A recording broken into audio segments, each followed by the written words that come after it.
Okay. Assalamu alaikum. I guess get ready to get started here. I don't know if there's anyone out there who can just kind of give me a sign if they're able to hear me fine.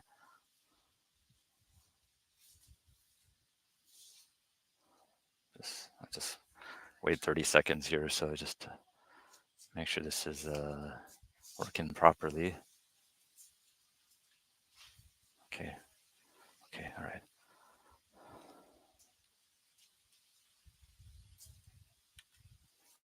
Okay. Bismillah. So I wanted to share with people out there a healing modality that people aren't, don't really think of too much when they think of mental health conditions.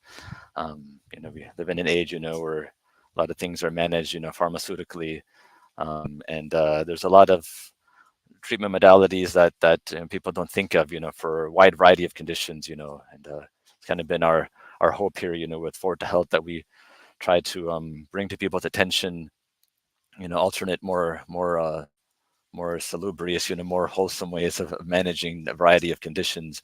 And one of the conditions, that I believe, alhamdulillah, I've had some success with over the years treating in children in particular is with the mental health and emotional conditions. And I wanted to I thought this would be a good topic to present upon, that homeopathy, has the potential to treat a variety of emotional states and conditions. I'm sorry.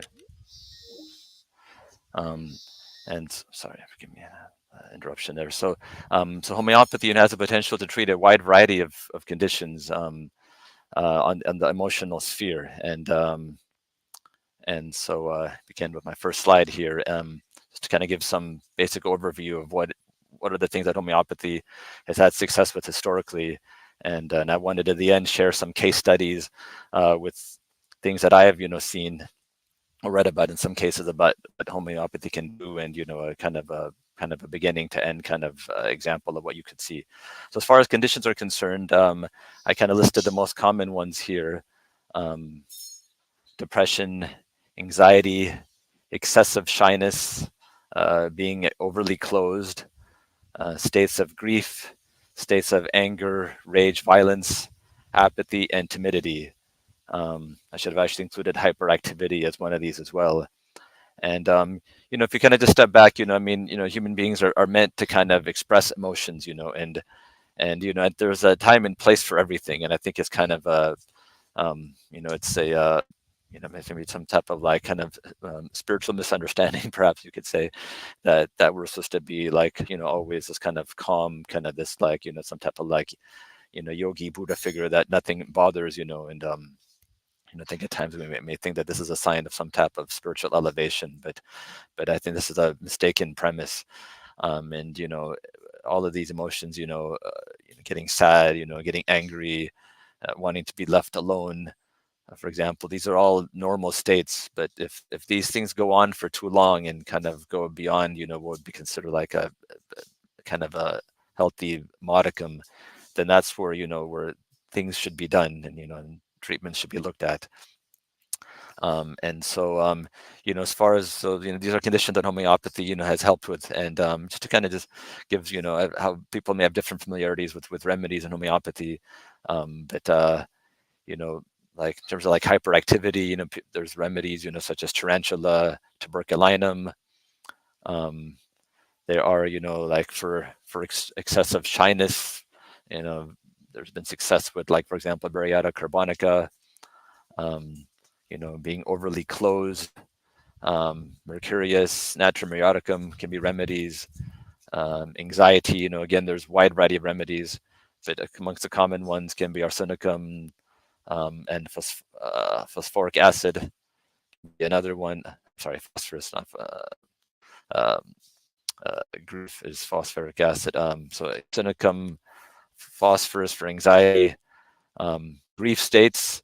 We have remedies like natmur, phosphoricum aceticum, and agnasia, amongst the common grief remedies. Interesting about homeopathy is really that these kind of like just general kind of descriptions here, but in terms of how what are the events that lead to coming into these states. People can go into states of grief for a variety of reasons. They can have a loss, of a close person. Um, Sometimes, they can have some type of even like pathology. Like a stroke can cause grief in some people, and so depending on what's the situation, that can be an interesting factor to consider when it comes to like what remedy people need. Um, Sometimes people can go into a state of like violent rage. They had themselves were actually had some kind of very frightening experience, and then that caused them to develop this kind of this type of behavior. Um, Sometimes there's genetic predispositions. Sometimes we have this belief of miasms that there's a genetic dispositions, and these kind of lead to like certain presentations that are just kind of people have like a natural disposition to words, and but again, if you treat that homeopathically, you kind of recognize this inherited disposition. You can act like with these variety of states, particular anger and rage, and it can be with tuberculinum, which can be a inherited disposition, inherited miasm that someone has kind of taken from their ancestors. All right, so let me see. I'm just gonna go back here, make sure things are okay here. Okay, inshallah, you guys can hear me still. Okay. Okay, so why homeopathy? There's many things that are out there. There's many types of treatments. There's allopathic treatments. There's other treatments in the world. Why homeopathy? From our perspective, homeopathy is a non-toxic form of treatment. Um, it's the remedies are actually energetic in their origin, so they actually do not contain, for the most part, any physical substance, but it's rather an energy that's derived from physical substances. And so by nature, homeopathy is not toxic. If if taken in the right way. And there's a concept of provings in homeopathy. If something is taken for an excessive amount of time in not a proper therapeutic fashion, then it can produce certain temporary short effects. But generally speaking, it's a non-toxic type of medicine. So actually, one thing that I found interesting, I was looking at what are the side effects of common medications that are given for mental health conditions in allopathic medicine, and it can be quite troublesome. If you kind of look at the different things that are possible, in terms of for attention deficit disorder, amongst the side effects you can have, insomnia, appetite suppression, headaches, stomach aches, a dulling of the mind, irritability, even things more worrisome, such as the development of new psychotic or manic symptoms, um, you know, cardiovascular, reactions, sudden death, stroke, heart attack.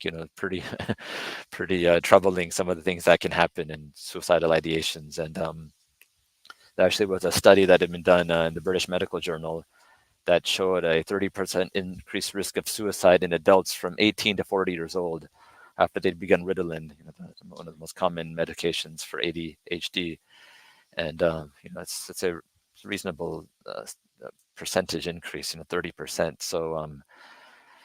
So that's amongst ADHD meds. And then for anxiety and depression, we see things like restlessness, insomnia, impulsiveness, gastrointestinal disturbance, cardiovascular conditions, excessive sweating, elevated heart rate, high blood pressure, metabolic conditions, metabolic changes like weight gain, neurological conditions like seizures, again, suicidal thoughts, or a worsening of depression and anxiety. So again, things that are pretty troubling. So, you kind of feel that, if someone's going to embark on some type of treatment, seems best to, begin with the things that are the safest possible, and kind of try to exhaust those options first.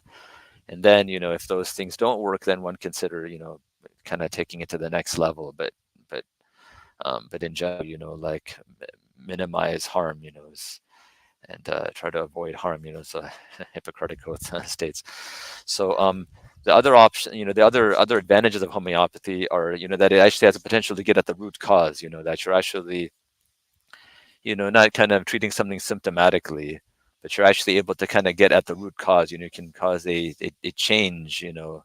A lasting change, a true healing from within, which I think is priceless. I mean, it's with some of these medications, there's a potential that one may have to take them for for years, and sometimes the even for life. It's the that potential exists. And I'll get into some case studies later on where we find that after sometimes just a limited duration of time, people can have like a real kind of like lasting change where the parents, they feel like something has shifted within my child. They're not the way they used to be, and there's a sense of like this kind of internal growth that's there. So like I said, I'll get into some of the few case studies later on, and you can kind of see how that works. Okay. Okay. So again, in terms of right, I feel like this is a timely conversation. Is in general, there has been a rise in mental health conditions for children. Um, and actually, what I'd read was that overall, the general state of health, for adolescents and for as far as mental health, had been fairly stable up until about 15 years ago, up until 2009. There wasn't much change happening. Things were holding at a certain level. And since then, there has been a gradual and steady rise. And these are statistics from about let's say about 5, 6 years, 7 years ago. According to the CDC, their data shows that for children between ages 3 to 17, um, in terms of them ever having had a diagnosis of ADHD, anxiety, behavioral health in general, and depression, there's been an increase. And we see for ADHD currently about 10% of children, between 3 and 17, like 1 in 10 have ever had a diagnosis, and anxiety, same thing, about 1 in 10. Behavioral problems, 9%, almost 1 in 10. Depression, um, about 1 in 20. So these are actually numbers from up until 2019, and actually post-pandemic, actually these conditions have they kind of had like a supercharge. They've been climbing at even higher rates. So this is a growing problem, unfortunately, in our communities. Another interesting statistic I saw was this Pew Research Center has been taking surveys of parents, and asking them what their top concern is, for as parents, and they found that 40% of parents, are extremely or very worried about their children struggling with anxiety or depression, and 36% say or I should say they're somewhat worried. And I decided to look back and contrast this with that when I was a child growing up in the 1980s. At that time, kidnapping and teenage pregnancy were the biggest concerns of parents. But now those issues have been overtaken by even bullying, which I think was maybe a concern, still a concern. But I think that had perhaps become I feel like something I should hear about more prior to the pandemic. But now mental health just seems to kind of be first and foremost on the minds of many people and parents. Okay, so actually, let's see. Okay, how should I order this here? Okay, maybe I'll kind of fluctuate. So before I get into the case studies, I wanted to kind of discuss, some general suggestions and kind of, we in homeopathy we have this concept of obstacles to cure, and this means that sometimes there can be certain barriers to treatment that have to be eliminated if the remedies are to really work well. And for example, on the physical realm of someone living in a moldy, fung-infested home, the best remedies for health, or for the best homeopathic remedies, won't work unless the person moves into a cleaner environment, where they kind of can get fresh air and not have to inhale all these, all these toxic particles. Likewise, if someone suffers, they have some type of electromagnetic sensitivity, and they live, right next to like a cell tower. We can't expect their headaches to really improve until they, get some distance, from these towers, um, for example. And so, likewise, there's other general, general suggestions, that we would say, that for children and human beings in general to really enjoy like a high level of health, certain things should be in place, and if these things quite are, largely in place, then there's going to be a consequence on health and on mental health.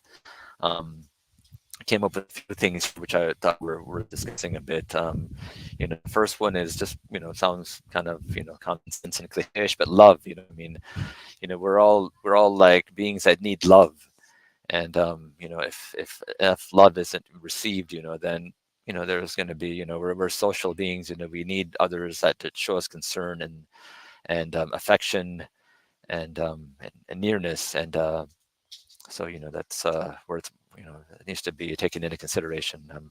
Quality time is another one. I'd read a recent study in the UK that showed that on average parents spend 5 hours per week in face-to-face time with their children.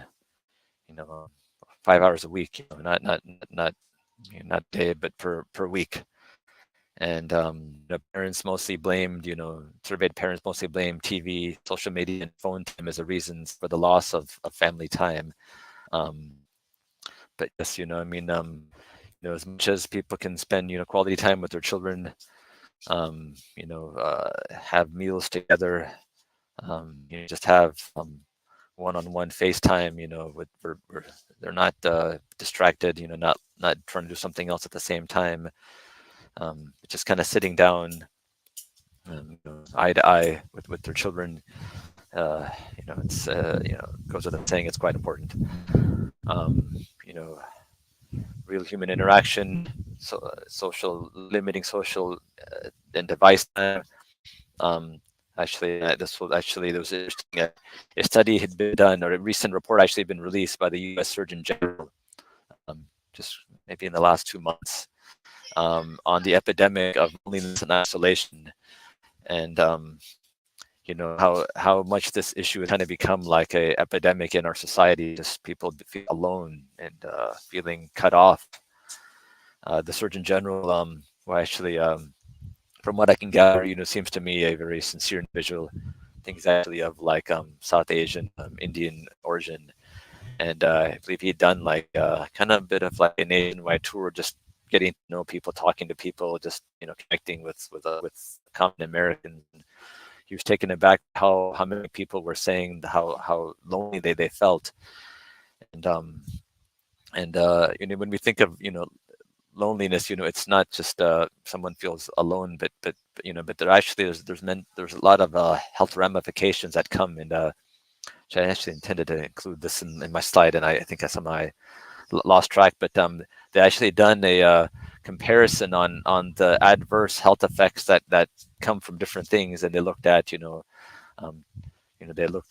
tobacco, and they looked at other things, and they actually found that that actually, if I believe correctly, that loneliness and social isolation were actually more,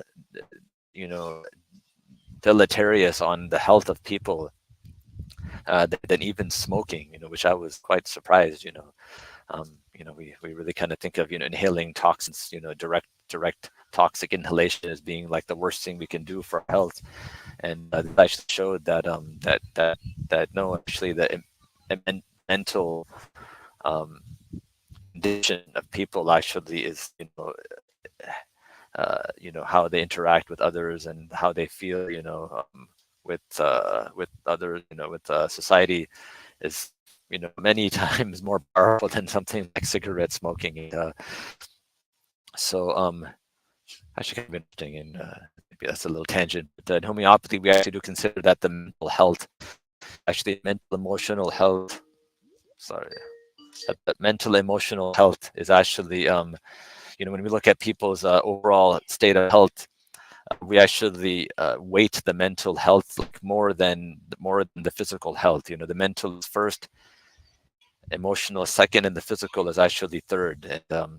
And when we take a case and we kind of look at what's happening with people, we actually find that that will actually like weight the emotional health the most when we're deciding on a case. If there's some depression, if there's depression and someone has got some asthma, we'll give quite a bit of weight to the depression when it comes to choosing the right remedy for the person.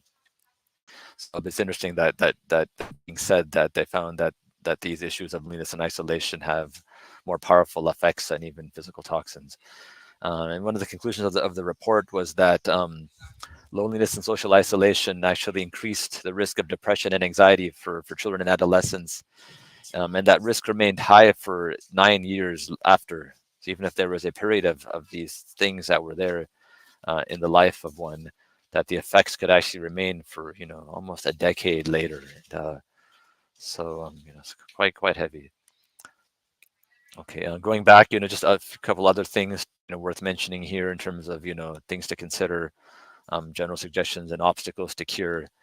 One of them, being just fresh air and sunshine. Again, I came across another startling statistic that the average American child spends 4 to 7 minutes playing indoors and 7 hours a day in front of a screen. When I first read that, actually, I thought it said 4 to 7 hours uh, playing indoors and 7 hours in front of a screen. And I thought, okay, 4 to 7 hours, 7 hours, a screen, okay, that's an imbalance. But then it wasn't hours, it was minutes. So it was 4 to 7 minutes. Actually, sorry, I made a mistake here. Actually, forgive me. 4 to 7 minutes playing outdoors. Not indoors, outdoors. So 4 to 7 minutes playing outdoors a day, and 7 hours indoors in front of a screen. So again, we just go back a little bit in time, and many of us would spend, all of our playtime would be outdoors. Uh, you know, Dating myself here, but when as a kid in the 80s, when the initial Nintendos and Atari 2600 and these types of things came out, we would play that for a bit of time. We thought it was cool and neat and everything, you know, Mario Brothers, all those kind of things. But then, we were outside, just playing catch and doing things. But unfortunately, you know, playing outdoors, it seems like unless a child is like on some kind of a team, a soccer team, a football team, um, those things aren't there in place, then almost all the time is being spent exclusively inside. And interesting, they actually have come up with the term. Some of these therapists with the term called nature deficit disorder, so, meaning that that there's a serious like deficiency that is there, um, and that it's become quite having serious ramifications on health.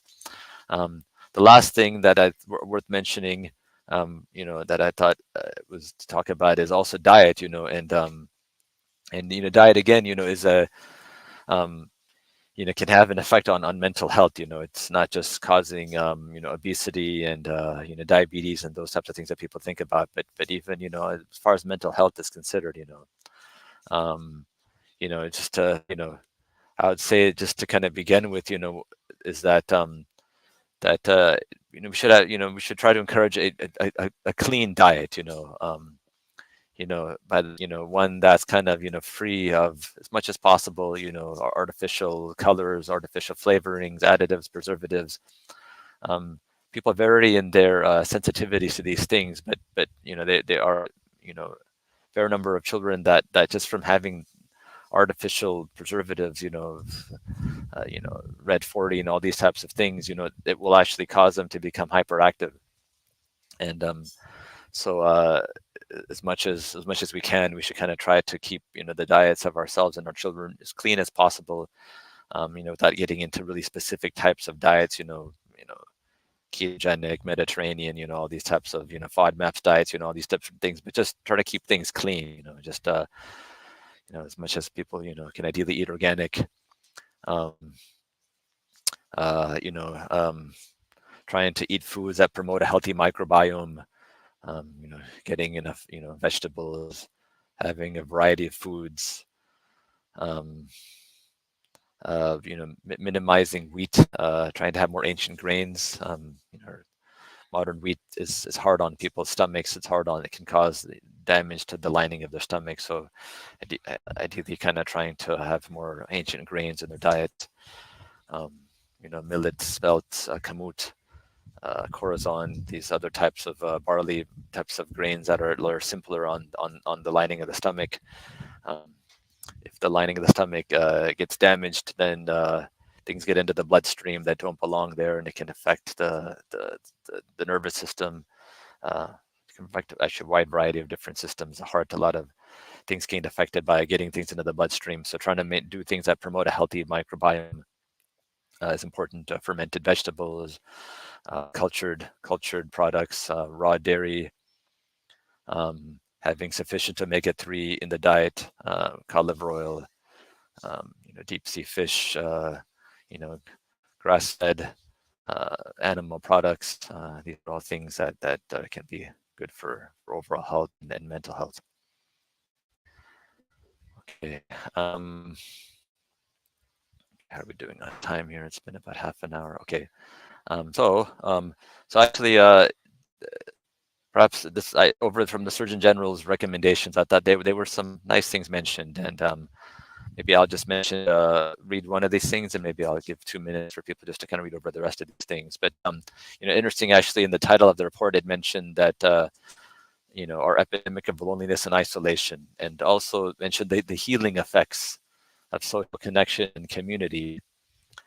You know, and so it's nice that that we put in, you know, that okay, that there's not just this epidemic of loneliness and isolation, but also to look at the flip side of the equation about how much we can benefit from having connections and community um, that we feel a part of, and that our children feel a part of, and you know, sadly, you know, with the pandemic, you know, as we all know, you know, people were afraid to be around other people, and it not just kind of being by themselves, but even, you know, masking, you know, people, you know, not really feeling like you can really connect with people. You can't, you know, can see people's facial expressions, you know, you feel like to, you know, maintain some distance from people. Um, my daughter actually told me something interesting that she had come across that you know, depending on the generation, you know, we've been able to kind of bounce back. Um, you know, depending on our generation, you know, what we're used to, and you know, for, you know, people that kind of had lived, you know, many years without the pandemic restrictions, you know, we're able to kind of go back and try to connect and have actually desire to kind of try to connect with other people again. But for people that were you know, for youth, you know, that's had their formative years, you know, during this time, um, you know, wearing masks and having to keep distance from people, that's kind of what they've come to know. And it's not so easy for them to kind of just feel that they just want, they can easily just kind of go back and connect and kind of want to be with people. um, and so again, so the healing effects of social connection and community, you know, is, I thought was well said. And so amongst the recommendations, you know, here was to help children and adolescents develop strong, safe, and stable relationships with supportive adults like grandparents, teachers, coaches, counselors, and mentors. Um, so as much as we can find, you know, I mean, we definitely need our children to feel connected with the, you know, with their own families, you know, to have quality family time, doing things together, eating together, you know, just hearing one another. But but beyond that, you know, other people in the community, there can be supportive connections. You know, these are things that we all need. Um, Perhaps if you want to just take a minute or two just to read over the other recommendations here, I think I tried to pick out the ones that I thought were most salient.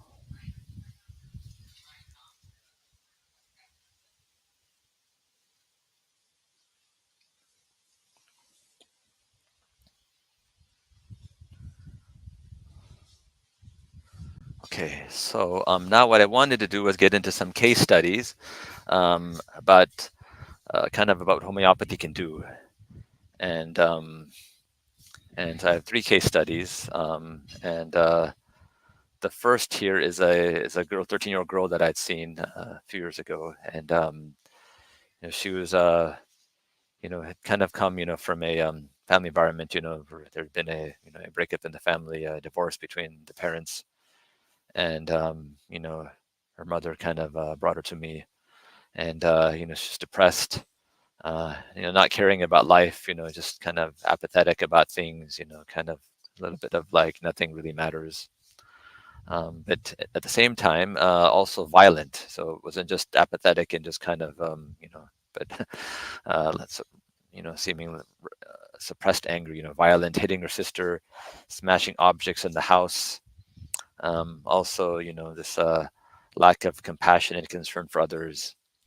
Um, Abnormal sleep habits, very strange. Could be up for 36 hours straight and then can sleep for 18 hours in a row. So it's, very, dysfunctional, can't, school becomes, difficult, even if one is, doing some type of virtual school to have this type of sleep pattern.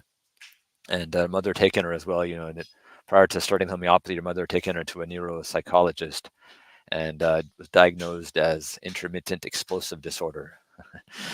So, so that's kind of what we started off with. And what we did was then just take her case, homeopathically. Um, homeopathy, I mean, so I'm focusing here on the emotional state, but the way homeopathy works, and you kind of take a whole case, so the emotions are actually the most important thing to look at, but you also look at other factors, like this, the sleep was an interesting side point. Other factors have, need to be looked at. There's other health, physical conditions going on with respiration, with musculoskeletal system, with we also look at like food habits, how is the appetite, how is the thirst, what is desired, what foods are craved, what foods are maybe they're being aversion to, how do they sleep, what position they sleep in, these are all things that are looked at, and then based on these totality of symptoms, we decide upon a remedy. And so I decided to begin with a remedy called Natrum Eroticum, that can be one of the remedies for grief, and decided to give that. And we found that at the initial follow-up that there had been a change and that she'd become calmer and less aggressive, you know. And there was also some improvement with the appetite towards life, but but at this point, at the first follow-up, that there had been some change, but there was still some work to be done. And so then I added, the next remedy I gave was one called carcinosin, and we call them LM potencies. It's another type of remedy, type of dosing.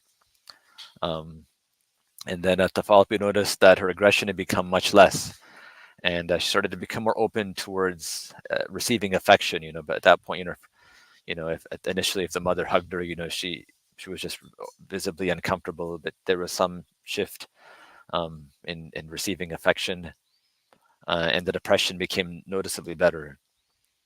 And then after that, I decided to add another remedy in LM potency, metarinum. And then we noticed after that that there was a further growth, about becoming just caring more about life, that life mattered, and she wanted to have more of an active role in life, not just kind of, not want to just kind of disconnect. And interestingly as well, her compassion and consideration for others became considerably more. And the sleep habits began to normalize as well. So, rather than being awake, for 36 hours or whatever it was, that there was a more normal sleep habit developing. That when the night came, there was, rather than going to sleep at like 2 a.m, that's going to sleep at a more reasonable time. And the remedies were given for about over a 6-month period. And then after that, we'd kind of just to kind of watch and wait, and the improvement was actually kind of still gradually occurring. despite the fact that no remedies had been given. So again, going back to what I had mentioned on the previous slide, that this limited duration of treatment is possible. That you can do something. You focus, for a bit of time, but then once things kind of shift, then there's not the same need for remedies. And remedies, I think in the last case study I'll get into, there can be a mention of when remedies are needed, but this kind of like regular kind of treatment, it's not needed. And often what we find with homeopathy, we kind of do the initial case, and where the most time investment kind of is necessary. You kind of take a good case, give a remedy, and then you follow after a month. And then, like so above, for example, we give a remedy, waited about a month or so, and then at a follow-up, and then you're looking for certain things to kind of start to shift. And sometimes there can be an aggravation, there can be, which we should consider in a way like a type of healing crisis, where there is sometimes like a discharge, a discharge, of some suppressed emotion that comes out, and so, for example, the person had not cried for some amount of time in their life, then all of a sudden now there's like some crying that can take place, and again, this kind of shows the importance of healthy expression. If my own first teacher in homeopath, Kim Archuleta, when I would speak with him, he would ask me, when was the last time that you cried? And I thought it was I had to kind of think hard in the beginning. Looking back, there wasn't a healthy expression, of emotions. I was not really crying, and and uh, and it's not healthy. We were meant as human beings to, have times in life that we do cry and we do release, and we have like a gamut, we have like a range of emotions that we express, and so being closed, never crying, these aren't healthy states to be in. And people would say that these suppressed emotions, if maintained for a long amount of time, actually they're toxic. They're more toxic than toxins. The emotions themselves that are suppressed, they can cause physical pathologies, with it's even with like on the level of the heart, there is a type of even in in allopathic medicine, there actually is a type of cardiomyopathy, a type of uh, disease in the heart muscle.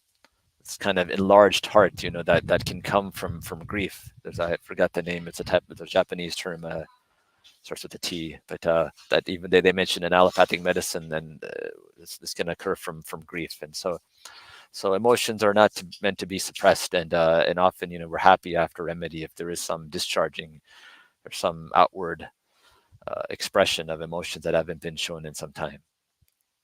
So as far as this was concerned, but like what I was trying to say is that the remedies were given for a limited amount of time, and then there was like a lasting change.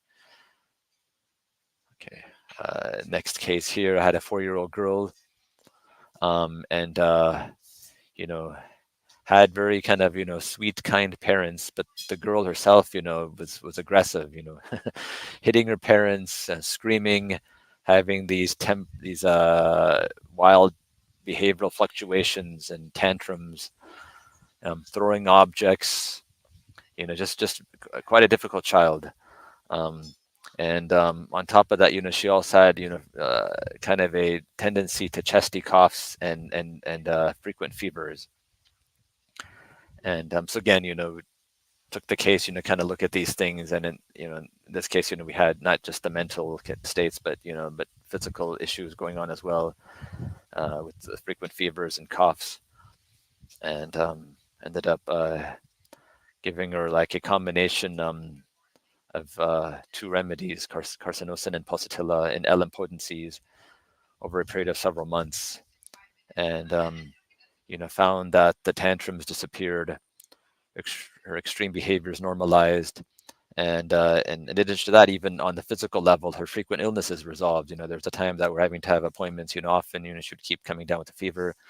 That passed. Now there's just occasional episodes, and when acute episodes happen, then then sometimes I may actually repeat these same remedies, which is kind of nice thing about homeopathy is if you kind of find a good constitutional or deep acting remedy, um, then sometimes that's just what you need. When the acute illnesses come back, you just have to sometimes just repeat the constitutional remedy or remedies. That's a bit of a discussion there in terms of how many remedies are sometimes necessary, but you can just repeat the remedy, and then the acute illness kind of can just subside without having to get into a lengthy case taking. Okay, and now this girl is like 7 years old, and alhamdulillah, she's still doing well. Only sometimes when she does get an acute illness, interestingly, some of these behaviors can accompany the acute illness. But other than that, she's pretty emotionally stable. I also just wanted to mention, in addition to carcinosin and pulsatilla, I did also give her medorrhinum from time to time, so another kind of remedy that can be, was needed in this case. Okay, third case is of an 8-year-old boy who suffered from anxiety and stomach aches, and said he was really afraid of bad things happening to him and his family, and he was afraid of someone getting sick, someone dying in his family. He could act impulsively when fears got the best of him and would hide under his bed, or just refuse to go into the basement. Easily distracted at school. And the interesting thing was, in this child's case, his issues kind of began after there was like a bad storm. A tornado came through a neighboring town, and he became very worried. It kind of went in deep, and from that point on, he just became very worried about any type of like severe weather events. If there was anything like a tornado, hurricane, a snowstorm, he actually used to watch the Weather Channel compulsively and ask his parents many times a day if they were going to be okay today and tomorrow. And kind of odd, but subhanAllah, like, especially with children, sometimes, the fears can go in very deep. If something happens, an earthquake happens, something that really shakes their sense of security, it goes in deep. And in this case, went in, emotionally as well as physically, and having anxiety and stomach aches. So this is how we came in. And again, a full case was taken, and it was decided to give him Argentum nitricum. And after 5 weeks, he came back and said, "I'm not a scaredy cat anymore." He was actually was just more calm. Things didn't bother him to the same degree. He could just stay more focused. Wasn't distracted by these thoughts all the time. That what's going to happen. Am I going to be okay tomorrow? Or are my parents going to be okay? Able just to kind of just kind of relax. And again, I mentioned, like in the last case, this fit in well as a constitutional remedy, and actually covered him for many years. And again, the remedies could, once a good rhythm was established, he would be, a good remedy was found. Only occasionally would he need a repetition of the remedy. And so if there was an acute illness, or if anxiety would begin to creep back in, it was just enough just to give him the remedy again. So again, a nice case, where you kind of put in the time in the beginning, have the proper follow-up,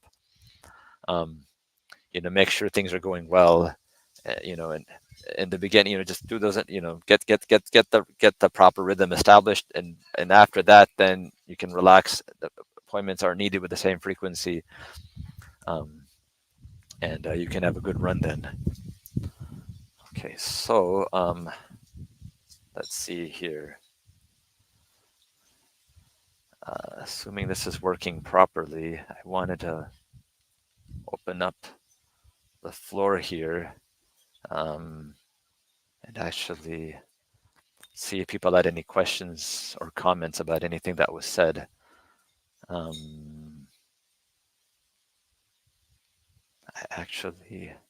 This is actually the first time I'm using this platform here.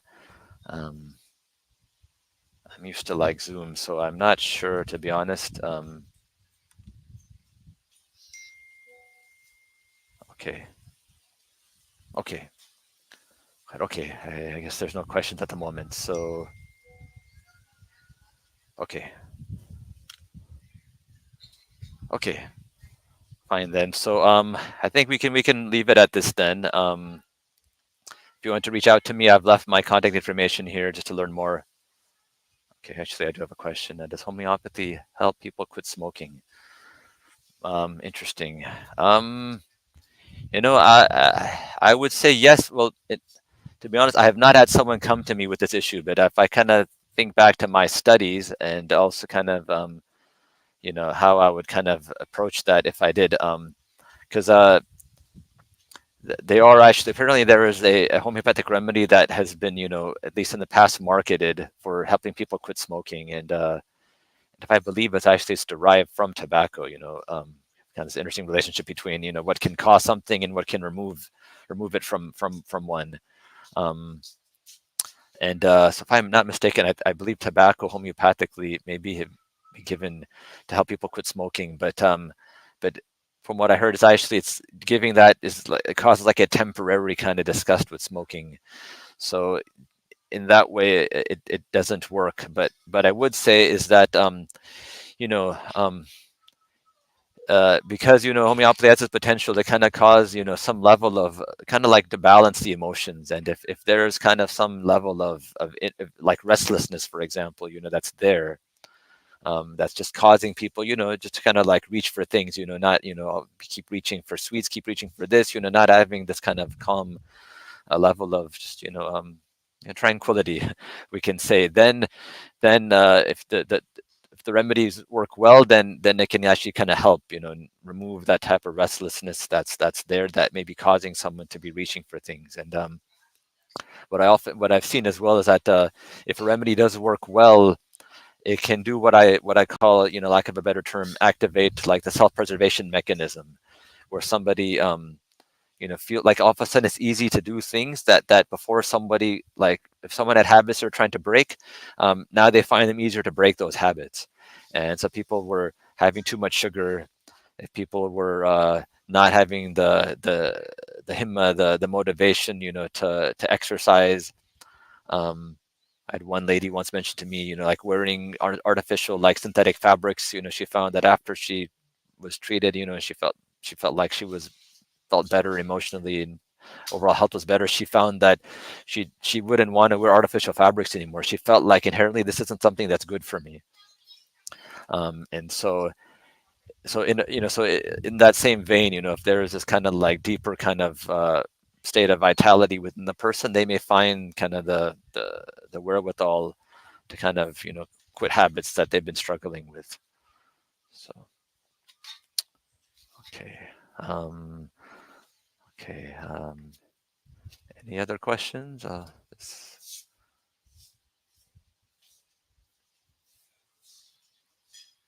Okay, all right. So I left my contact information there. You can feel free to look at my page on the Ford Health website, and my email address is there too. If just someone wants to reach out to me, I'd be happy. Just if you have something, and I do have free exploratory sessions. People want to know if they think that homeopathy can help them with their condition, then just make a session, and I have 15-minute sessions. We can just kind of talk and see if I feel that your condition could be aided with homeopathy. Right. Well, we'll leave it at that, and we'll look forward to our next live stream in the future. Okay, take it. Assalamu alaikum.